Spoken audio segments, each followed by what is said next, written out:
And we are live for Roomies and Movies number 61, bringing you the criticisms of The Void, The Bad Batch, Equalizer 2, which Luke probably still hasn't seen the first one, right? Nope. I'm okay. I thought I followed it well enough. And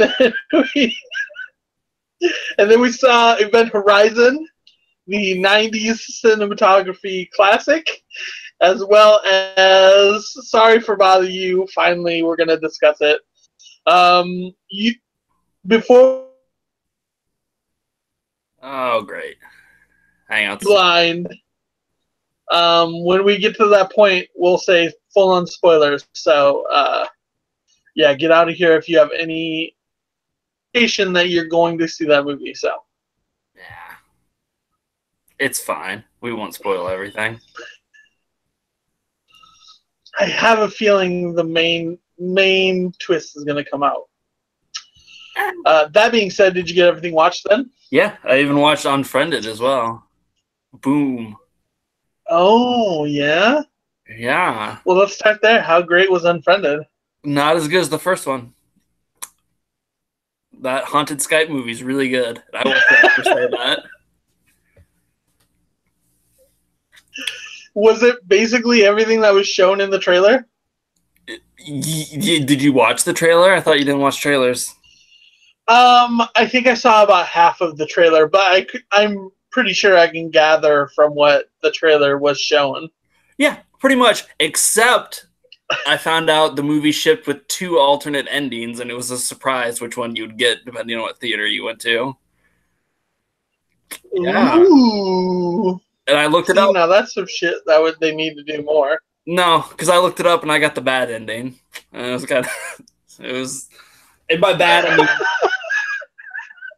there was of the 2 endings, there's one that's semi like thematically resonant, and that's not the one I got. I just got the dumb one. So, yay me. But it's still an interesting way to do a movie. Like, there's a little bit more of a release. There's I still think the central gimmick of the film is interesting. You there? Okay, yeah, you're back. Yeah, I don't know what's going on. Hangouts is not liking us tonight. I don't know. We'll see what happens. Hangouts does not want us to talk about this movie. Mm-mm. We're in the dark web. It's a very unfriended situation right now. I think the computer's hacking us. Yeah. We're there. If anybody would stumble into the dark web just innocently, it'd be this podcast for sure. Like, we just be doop, and then we're there. And then everybody's like, well, we're going to kill you. We're like, well, that sucks.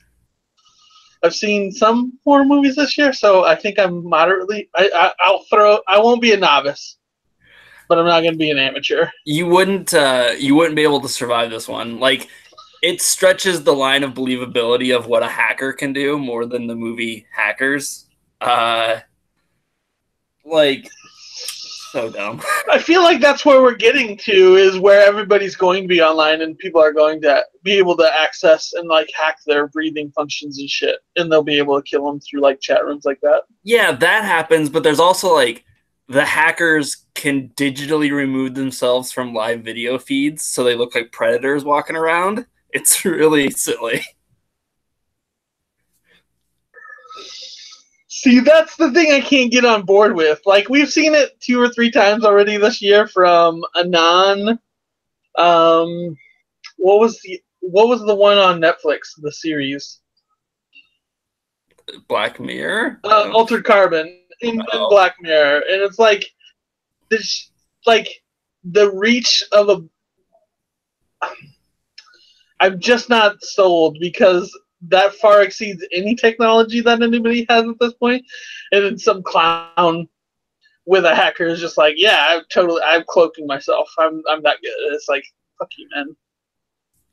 But the movie does share some really interesting elements with a movie we already saw this year called Game Night. It's almost a parallel story between them.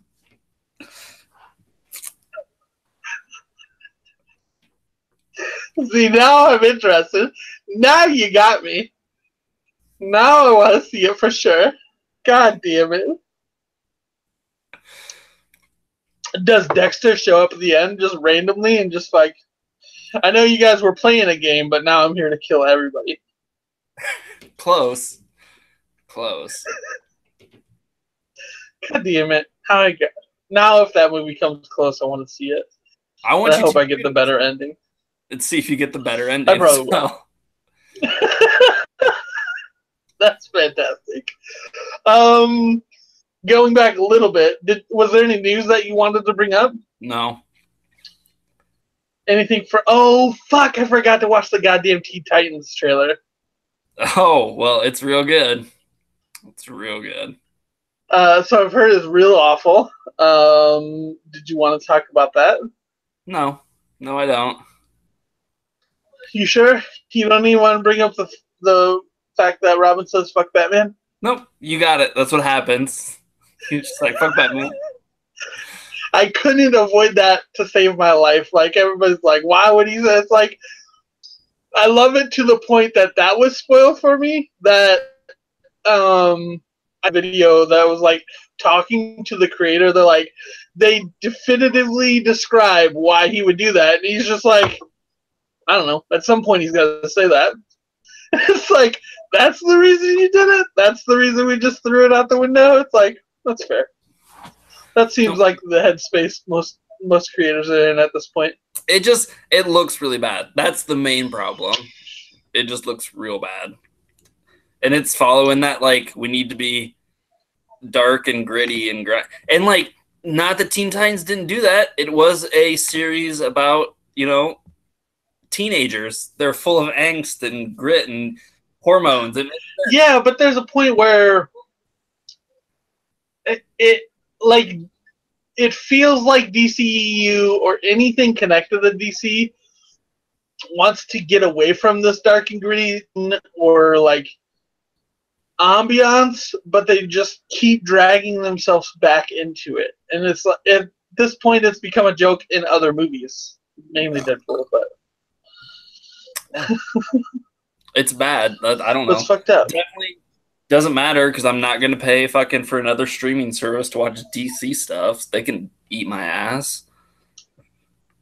All right, but if I was even the slightest DC fan, that streaming service seems reasonable because you get the back catalog of comics and shit like that. No, not saying I'm definitely not getting to get it because I don't give a fuck, but no, I don't care to pay all shrugs to have their back catalog. There wasn't anything else out of Comic-Con? Nah, unless you want to, unless you watch or wasn't there another trailer that dropped? There was the Aquaman trailer and the Shazam trailer and the Godzilla trailer. Yeah. They're trailers, whatever. If you watched them, you watched. Aquaman looks goofy, Shazam looks fun, and Godzilla looks dope. There you go. I've avoided Godzilla, but I'm really fucking hyped for it. I'm so fucking hyped for that movie. It's way better than King Kong. King of all monsters. So let's get into it then. Oh, are we gonna talk about Gunn a little bit, or no?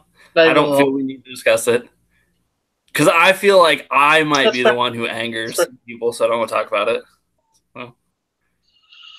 It's true. It's true. That's fair. Okay, so let's get into it. Let's start with The Void. That was on Netflix. How'd you feel about that? Not good. There's the answer. Quick, we're shooting from the hips tonight. It's not good. Oh, I think I lost you. Don't lose me. Oh, there you are. Don't lose me. Did you like it? It's really fighting it. It's fighting it hard. Yeah, I didn't mind it. It was just your random monster kind of flick. Reminded me a lot of Beyond the Gate. I believe that was the one where like they're doing all that. It feels very 80s-esque. The surprise monster movie. Oh, it felt cheap. The fucking baby monster thing. No bueno. No bueno. That reminded me of the fucking bear from Annihilation. It's just a giant monster just walking around crying. No thank you. No thank you. But I didn't mind it. It wasn't awful, but it was just cheap. Cheap with me. Yeah, it was super cheap. It was crowdfunded apparently. So like Kickstarter. Right on. So whatever. It was in there. It was I was like, who the fuck is that actress? Oh yeah. Yeah, it's Knives Chow, right? They definitely tried what was that? They tried to do like a Lovecraftian thing. But all right.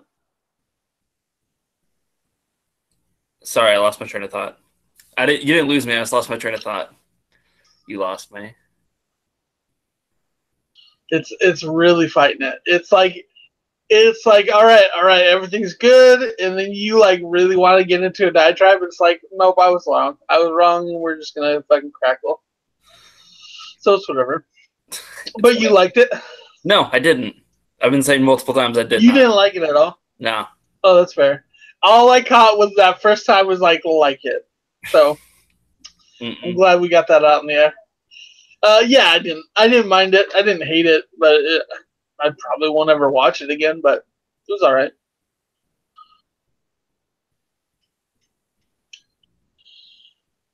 Are you still there?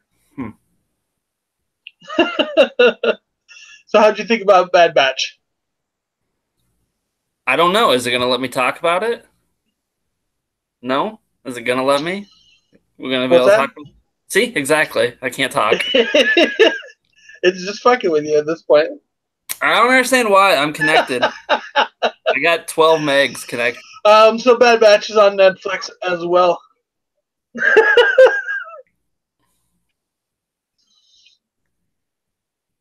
Yeah, it seems like it's mine that's fighting it. And I'm sorry about that. I don't know. You want me just to type all my responses? I can do that. No, fuck that. I'll try and go out over it pretty briefly. Bad Batch is on Netflix. Basically, everybody that's been incarcerated gets tagged. They're menaces to society. They have this area called Comfort that they're allowed to hang out, live in, and at that point, let's see if I can't bring it back in.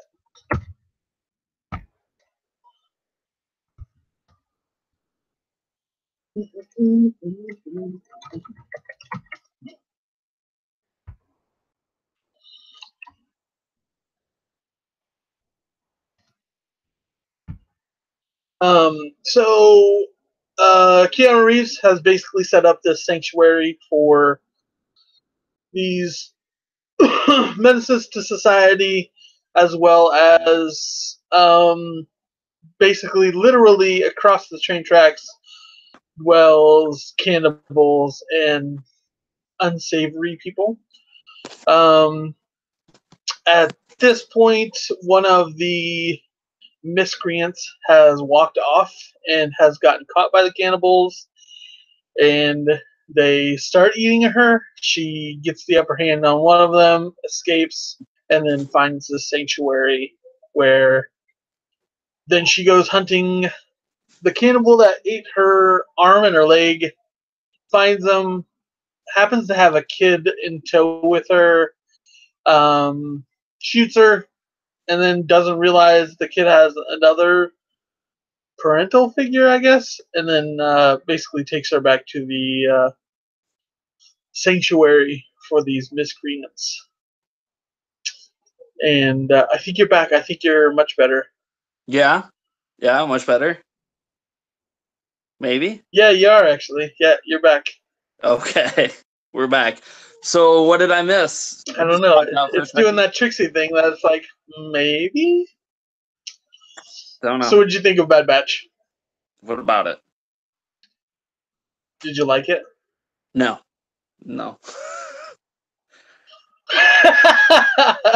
I didn't mind it again. I mean, it's just a random kind of vengeance story. Reminded me a lot of Revenge, where she's against all odds and finds herself in perilous situations. Does she though? I feel the problem with the Bad Batch is it doesn't stick to a tone. It's saying all these individual things, but none of them coalesce in a certain way. Like, I think the film is trying to say once she shoots the mother, like you see the shock and the dirtiness of what she's done, and she's stooped to this level even lower. But there's no rectifying that. It's like, now I want to bang Jason Momoa for some reason. The whole movie just doesn't really know what to do with these characters. I don't know. It's weird. It's when I was watching it, what I thought of was it's a hipster Mad Max meets Burning Man. Like, it's just this nothingness that tries to be more than what it is, I think, which is sad because I really like the director's first film. She did a black and white Iranian vampire film, which is super cool, and it's got all this confidence and style in the world. And then this is just kind of fell flat to it, I guess. Yeah, I think it was the whole Jason Momoa, like, I'm cool with him even though he eats fucking people. And it's like, I don't think that's the tone you want to set. Like, plus, yeah, all these miscreants have a bad lot in life, but you don't want to. Plus, I feel like dating Momoa's accent was like right on the edge of offensive. Like, it was like a Mexican caricature. Like, he was just right there on the edge. Fun story. I didn't have the fucking volume up to a point where I could really hear it, and I thought I heard like tinges of like a really bad accent, and I was like, you know what? I'm not gonna turn it up because I just don't care that much. I'm just gonna go ahead and read this movie, and like, I'm pretty sure if that wouldn't have off put me, I think Carrie would have just tipped me over the edge. That I was like, it's just, there's a lot of randomness just thrown in, which kind of works, but at the same time, like you were saying, that tone is just so off at various points that it's like, I don't know, what the hell. Yeah, if nothing else, like the first like 12 minutes are good when there's like no one's talking and like it's all told through, they're telling this story that's deeply understandable without any dialogue or exposition. But then once people start talking, it becomes a problem, I think. Yeah. Yeah. It's so it's not good. But the thing is, for like 99% of the stuff that I'm programming for us to watch, I'm picking stuff that I haven't seen either. I'm like using this platform that we have to force me to watch stuff instead of like watching it. So like, I'm totally cool. I think you answered it though.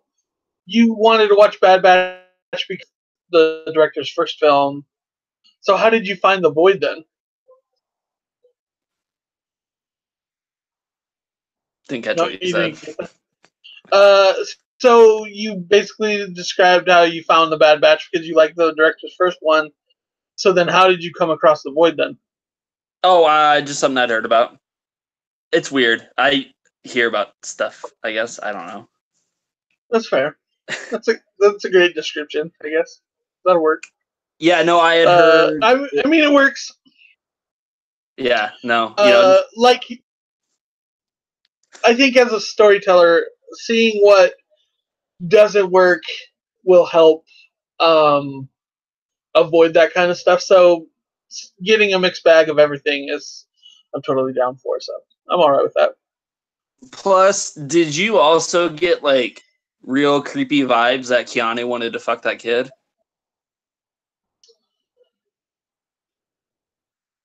I felt like he was getting her ready as like a bargaining chip to cannibals, like this fresh meat, like on the slab for cannibals, like for like some treaty type thing. But I didn't think that he wanted to sleep with her. Really, his harem of very young-looking women, all pregnant, didn't make you think like maybe he was gonna fuck that kid? So I didn't realize there was a harem. I thought there were like 2 of them, and like everybody else was like maids and whatnot. Until everybody came on that staircase, and there was like fucking 10, 13 of them. It's like, all right, maybe this has gotten a little out of hand. And I love that they all wore T-shirts that said "The dream is inside me." It's like, that's fucking really weird. That's too weird for me. Yeah, but that whole scene was weird like that, where he was trying to explain like, here's the dream. It starts as a seed, and you bear fruit from within it.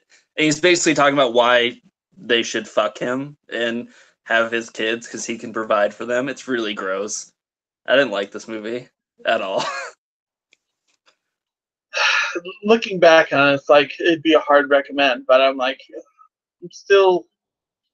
I didn't hate it, but I definitely wouldn't be like, yeah, I saw that and it was great. So take from that what you will, I guess. On the Equalizer 2, how'd you like it? Nope.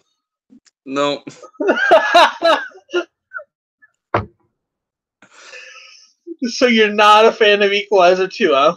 No, would I be a fan of I Equalizer? really did enjoy it.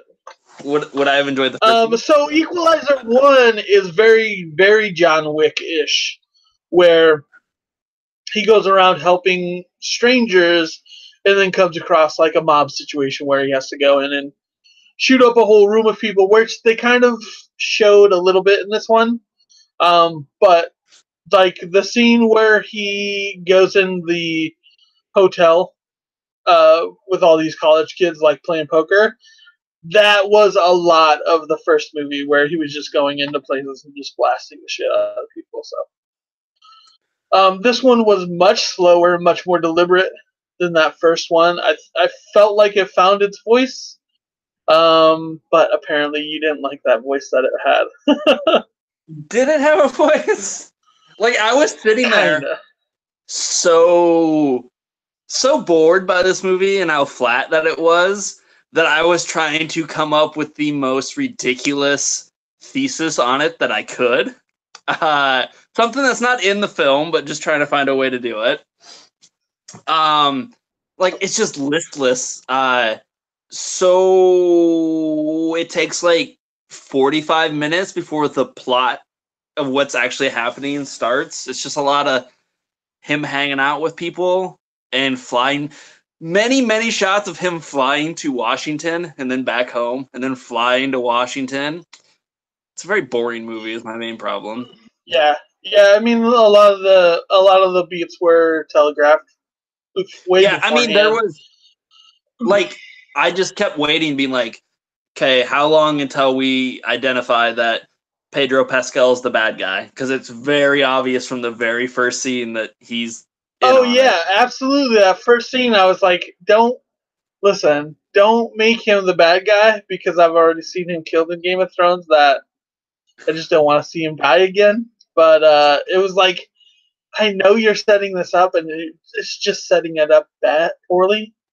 It was because, like, it's the first scene he's in. He's like, "Oh, that guy was murdered. Was on our bankroll. I didn't know that. Why didn't anybody tell me that?" And I was like, "Because you fucking killed him. That's the plot of the movie. This is dumb." Yeah. I think this movie does a lot of great of filling in the holes from the first movie. With that being said, that first movie is just way too chaotic. That like I think you need both of them for an evened out experience.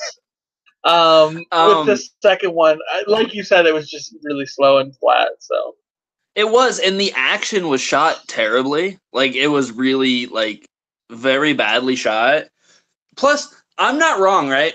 There's the second guy on the team he kills during like the raid on his hometown or whatever, that he cuts like a million times with knives and then puts them both through his throat and slits the guy's throat. And then when the next guy finds him, he's still like trying to talk and breathing. I was like, how that guy's dead. That's dead. This is a bad dead acting is what this is. Yeah. Yeah, it was compared to everything we've seen and the great roles we've seen Denzel play, like it feels it feels like when Bruce Willis was having his dying throes of his career. I have a question that is it explained in the first film? Is he like autistic or have OCD or something? Because he does a lot of these really weird. He has a lot of weird tics for no reason. So, from what I remember, he had all those tics in the first one. I watched a recap video the last couple of days just to refresh myself, and it was like that was something they hit on because like he had his tics for like the first, I don't know, 20, 30 minutes of the movie, and like just kind of just pushed them to the side for the rest of the movie. Yeah, it was really like he weird. Always did the watch thing, like timed himself. There's that. People. There's like when he's like when he has his silverware and stuff, he like taps it like 5 times before putting it down and stuff. Like just these really weird things. I was like, is he supposed to be this way? Am I supposed to know, or is it just Denzel doing random stuff? Yeah, so I think not committing to that was kind of detrimental. I think it'd be interesting if they did commit to it, like they did with Accountant. Like, but it's just we've seen all this stuff done better in different movies. That I don't know, just sucks. Yeah, and I also, think what was up with his terrible disguise at the beginning on the train? Why did he have a disguise? One, it makes no sense because no one knows who he is or where he's going. And two, like, he had like the headdress on, and then he takes it off to show that he's wearing a bald cap. It's insane what he's doing in that first scene. I think you had to be of the Jewish religion to be on the train, like going from Istanbul to Turkey or vice versa. I think you had to be of the faith. I'm not so sure. I mean, yeah. Anyway, no, it wasn't. It's not good. Yet, like, the audience I saw it with was, like, real into it, and I don't know why. Yeah, I think it was the top of the list for this weekend. Yeah, it topped the box office. I'm pretty sure it was the number one spot. It beat Mamma Mia. But, I mean, it didn't come out with anything, so. Fucking Mamma Mia, right? Yeah, it beat Mamma Mia. I still kind of want to see it. But I kind of really don't want to. Don't. If it's a toss-up between Unfriended and Mamma Mia, I'll go see Unfriended for sure. Fair enough, because I'm not going to go see Mamma Mia. I'm cool. Ridiculous. That's fair. So how did you enjoy the rewatch? And side note, I definitely have never seen this movie before now. Yeah, I'm real glad that I forced you to finally watch the 1997 classic Event Horizon. I think that I said it perfectly off the air last week when I said I always think Event Horizon is awesome, and then I watched it again and realized how bad it is. And that stands up. These people don't know the grandstanding you had to do. Is like the fucking. You had to set me up. Like, listen, I understand shit's gonna be bad. I mean, it's 20-year-old movie with a grain of salt, all this other shit. I was like, I'm not liking where we're starting right now. So, and you loved it, right? I didn't mind it. I mean, it was just like Pandorum or any of those other space movies we've seen. It's not terrible, but it's definitely not great these days. Except that this was first. All those movies kind of ripped Event Horizon off. It's fair. That's fair. I'll give it props for that. But if you were sitting me in a corner and said I had to watch Event Horizon right now or Cloverfield Paradox, I'd probably take Paradox. Why? And not in a fun way. Just because it looks better. I don't think it does. Honestly, I think that the gravity well engine, that's beautiful. That's beautiful set design. The fucking twin rings floating around. I'll give you that one for sure. The sets honestly look really well. Like the ship has. Why am I the one who has to sit here and defend Event Horizon when I'm the one who's like, it's not that good? Because the set design you want to do that. The ship, has that feel. Event Horizon was made nowadays with those sets, there's no doubt it would be a great movie. But it just suffers from those dated film. The only dated stuff is when, like, do you understand that, like, 13-year-old me, when I saw this movie, about shit myself on that scene? Absolutely.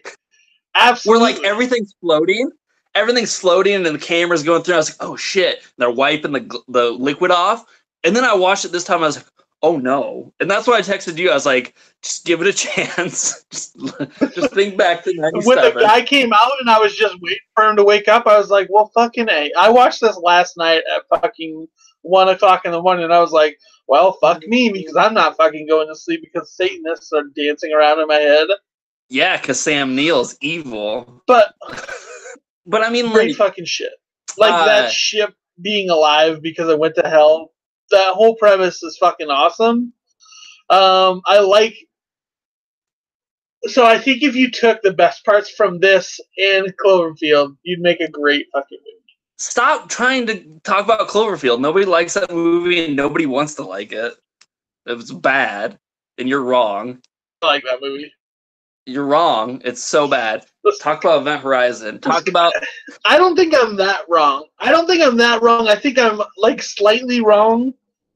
But when you guys were pushing Event Horizon on me when we watched fucking Cloverfield, it was like, I don't know if those could fucking... I mean, it'd be a good battle because they're fucking pretty neck and neck. But no, because Event Horizon was first, I'll give it the nod. Plus, Event Horizon has Sam Neill gouging his eyes out and then shooting a big old rivet gun at people. Cloverfield Paradox definitely doesn't have that. I mean, you're not wrong. And that was a fucking great ploy. I love that you set down a 50-pound gun and just don't realize somebody just scooped it right up. It's because he has evil powers. He's evil powered at this time. Yeah. Come on, man. Where we're going, we don't need eyes. That's the plot point you're sticking on is because he had evil powers. He obviously did. They shot him out to space, and then boom, he's back because he has evil powers. He just been flayed a little. No, it's all right. It's not great, but again, like, I got a kind of soft spot for it. It's a bad movie, I know it is, but it's kind of awesome. Come on, there's that big, like, there's that weird, like, cannibal orgy film thing they find, and just everyone's all like, yeah, look at you, you know. When I mean, yeah. When the one guy gets fucking just, like, gutted and hung up like it's a fucking Silence of the Lambs movie. Yeah. And this movie was, like, butchered down too because it was going to get, like, an NC-17 and then cut almost everything out. And this is still what we get. It's kind of cool. Lawrence Fishburne's in it. I mean, he got pretty fucking gory. Young Lawrence Fishburne before he was Morpheus is in there being all, like, dope and telling people what to do. Come on, dude. When they're like, fuck this ship, it's evil, let's get off of it. Listen, I'm down. Like, I see the cult status of this film, and I'm not knocking it. I really enjoyed it, but I enjoyed Paradox like slightly better just because it's connecting that universe. No one cares. Those Like universes are very dumb. thinly, very. Listen, you're not gonna find a guy that hates universes more than me, but it seems like they're trying the hardest out of everybody. Besides like Marvel, obviously, that did it. They're literally trying. I'm like, well, we bought this movie. Let's write a 15-second stinger on the end so it connects to the other movies. That's them trying the goddamn least. No, that'd be like if fucking Guillermo del Toro was like, I made The Shape of Water, and then at the end Tom Cruise shows up and he's like, I'm the Mummy. You're part of our universe now. Like, that's exactly what they did. Bingo! Bring all the monsters together. We're gonna find out. We're gonna find out fucking October when the 4th Cloverfield comes. So just get ready. Did you watch the trailer for that came out? No, I absolutely didn't. I don't do trailers. Pretty sure. Like, I know there's all these rumors that it's part of the Cloverfield universe, and it's just like, no, it's straight up like American soldiers versus Nazi zombies is what that movie is. Yeah, but so is Transformers, and they're just going to tie that in together. And then guess what happens? Then at the end, fucking Cloverfield pops out and is like, part of the universe, bitches, and then goes back in the ocean. And you're like, it's better than the Event Horizon. You're like, you know what? I hope the monster fucking comes out and fucking high fives Jeep form Bumblebee, and like just passing, they're like, oh god, the universe just got that much bigger. And I'll fucking be done with any universes. It's so dumb. But a pretty solid watch. I didn't hate it. I really did dig it, actually. Is that what you wanted from me? No, I wanted you to, like, bring me up. Like, that's what I wanted. You brought me down to your level. What are you talking about? I'm totally on board for Event Horizon. I would rewatch it right now. Yeah, and you'd come back after rewatching and you'd be like, you'd watch again, you know, like, you'd be like, it's good, but I think Alien vs. Predator is better than this. And then my head would explode. That's what you're doing to me right now. Which it felt very much like Covenant, like pieces when they were on the ship and whatnot, and I just felt like one of them was going to be an android that was going to turn on him. No, but thankfully not. It's a good movie, though. Come on, man. Like, yeah, I dug it. The thing is, like, I do think it's because you're watching it 20 years late. That everything, it's so many movies have cribbed it. Like, how many other movies have you seen them describe wormholes by folding a piece of paper and punching a hole through it? Like, that came from this, you know, like, and now that's everyone's short way of doing it. Unless you're fucking Nolan and you're like, love is what creates wormholes. And I'm like, fuck off. You're a piece of shit. Yeah, fuck you, Nolan. For Interstellar. All of us. All of us always think about that. All your movies. You go straight to hell, sir. No. Cool. Are you ready for our Nolan introspection next week where we're going to watch all of his movies? Fuck you. They're so good. I'm never ready for that, and I'll veto it hard. You can try. I mean, I'll try, for sure. Because you've given me programming control, and I'm the one who picks what we watch every week. So get ready. We're doing we can watch them all. I'm sick. I'm sick next week. In the next few weeks. So, on to the main attraction. Fucking... Listen, if you're going to watch Sorry to Bother You, get out of here right now. Because me and fucking Luke have some beef to talk about right now. Because apparently, besides fucking programming the show, Luke's fucking programming the goddamn universe. And it's bullshit. It's true. It's true. So yeah, spoilers start now. If you go back to when we were talking about Westworld a couple months ago, I went on a supposed tangent about horse slaves and the revolution. And guess what Sorry to Bother You is about? Horse slave revolution. Boom, I was right. I can't tell you the amount of disappointment my entire soul felt when that first one popped up. I told Luke this the other day. He saw it, he was like, oh yeah, I fucking called that shit. And I was like, I don't know how the fuck you did it, but you need to use these powers for good, not for fucking haha jokes in the middle of a goddamn movie. But because the movie's goddamn brilliant, and then we get to that fucking part. And it's like, what the fuck? Literally, that's all I could say for like the next half hour. What the fuck did I just witness? And like, I got out of the theater and I told Luke, I was like, don't fucking see anything. Stop reading reviews, whatever. And he sent me this message. It was like, 3 different people. It was like, what the fuck did I watch? This is the most insane batshit ride I've ever taken. And I don't go see it. And it's like, yeah, that pretty much sums it up perfectly. So, can't wait for you to see it so we can talk about it. And it's like, I was like, I know how Luke felt when he saw emo Spider-Man, because when that fucking first horse came in, I was like, this is not fucking happening. I'll walk. I swear to Christ. And then all the fucking horses came. I was like, I don't understand what's going on right now.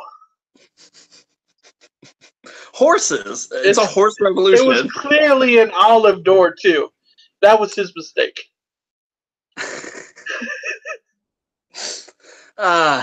So, anyway, this movie's real weird. It's good. That's a fucking understatement.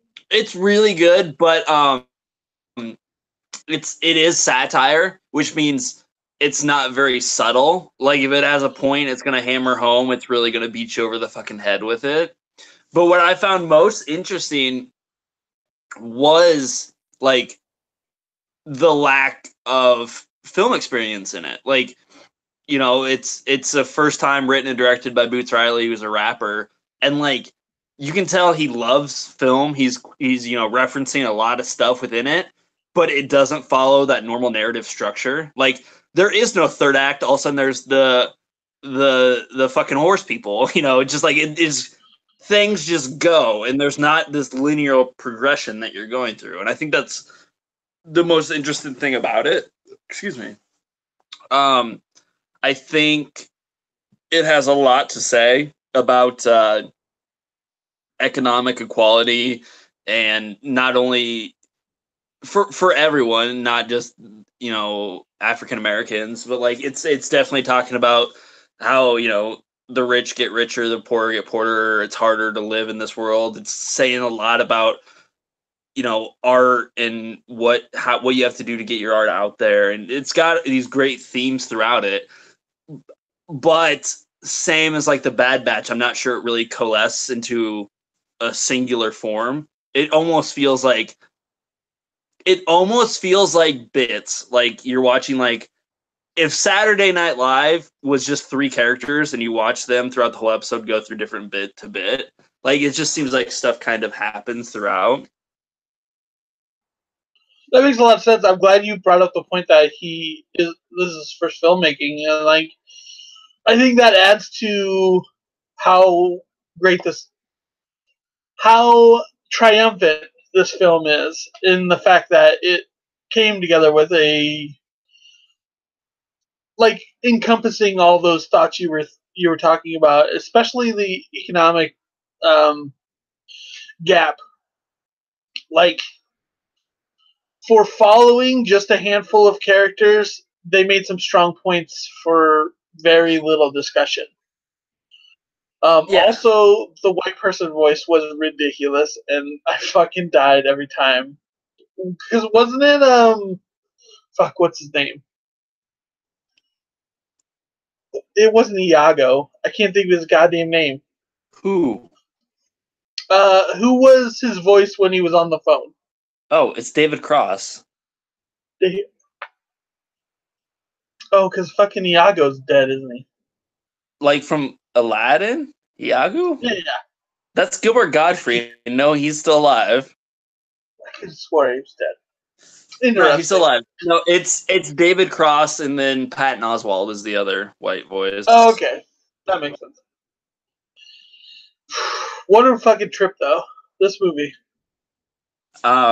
Yeah, no, it's and like it just keeps going to places you don't. You're like, oh, it just keeps going, and you're like, where? Okay, now we're going here. You know, like it talks about like fucking like Silicon Valley tech bros and like you know congressional hearings that probably go the way you think they would go. Like literally, like he releases this tape. It's just like this motherfucker is turning people into horses to get cheaper labor. And Congress is like, that's amazing. Rectify all these bills for it. And you're like, yeah, I see that fucking happening. You know, like especially it shows, this day and age. you know, like it's hiding, you know, like modern day slavery and commenting on that. You know, these people who were like, well, I get a place to live and 3 hot meals a day, so of course I'll work forever for you. Like, yeah, that's the same thing. You know, you see people today being like, did the slaves really have it so that bad? They had a place to sleep and we fed them, and you're like, no, they were still fucking slaves. Yeah, that's awful. But like I said though, it's satirical and it's dystopian and it's not very subtle about things, you know. But it's good. I don't know. It's weird. I don't know how to talk about it, I guess is the main thing. Yeah, I'm the same way. I think you hit on all the main points, though. Well, and then there's like the idea of like selling out and what it means. Like, you know, is it bad that I want to fucking live, but you want these other like?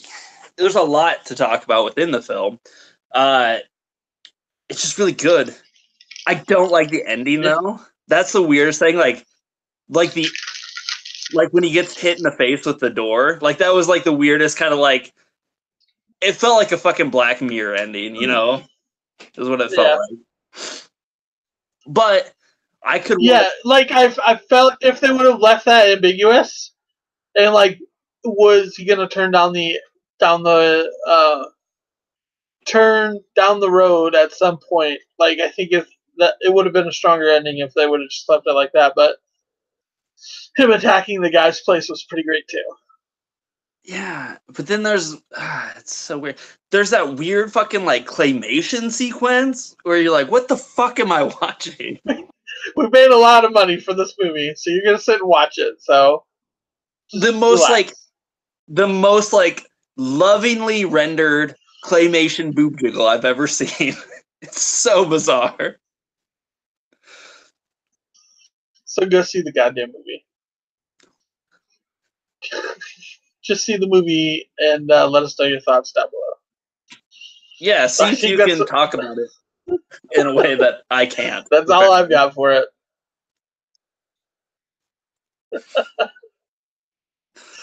Right on. So what are we watching for next week then? Mission Impossible. Uh-oh. Yep. Now I lost it. I don't know. Mission Impossible. Wait. Okay, Mission Impossible. Back? Good? Yep. Now you're back. You're good. Good. Mission Impossible is next week. So nice. There's that. I think the Teen Titans movie comes out next week, and like whatever, the animated one, and it's whatever. Oh, go Teen Titans, yeah. Yeah. So like whatever, free movies. We might see that, I guess. What else was there? What else is there? I think there was that one Netflix one, wasn't there? Yeah, the Michael Pena Alien Invasion. Yeah. Yeah, whatever that one's called. Yeah. There's that one. I think this is the week that I'm going to make you watch The Raid. So buckle in. Yeah, I'll rent it for you so you can watch it. I hope I'm hoping to see Blind Spotting. I really want to see that. I do too, but it's so limited right now that I'm not holding any breath. Like it only opened in I think it opened in 14 theaters last weekend. Motherfuckers. I'm sure it'll keep opening, but yeah, I really want to see that movie too. I'm gonna keep an eye for it. Fair enough. Sounds good. And then this the big attraction for next week outside of Mission Possible is we're gonna start season 3 of Twin Peaks. It's time. Oh shit! Yeah, it's time. So are we just doing episode by episode then? I believe the first 2 episodes is Lynch cut. I know on the DVD that I have, or the Blu-ray set I was looking at, he cut the first 2 episodes together as one movie length shot. Okay. I don't know if it's like that on the Showtime app or not, but we'll find out, I guess. Okay. So, yeah. Righteous. So we'll watch all that stuff, and then we'll come back to talk to you about it next week. Yeah, and I'll make more. Whew. I'll bring more of my tangents into the universe. I'll bring them in. It's like I have the Infinity Gauntlet. I can just do what I want. Don't do it. Don't do it. All right, we'll catch you next week. Peace. Pineapple, all that good stuff. Yay.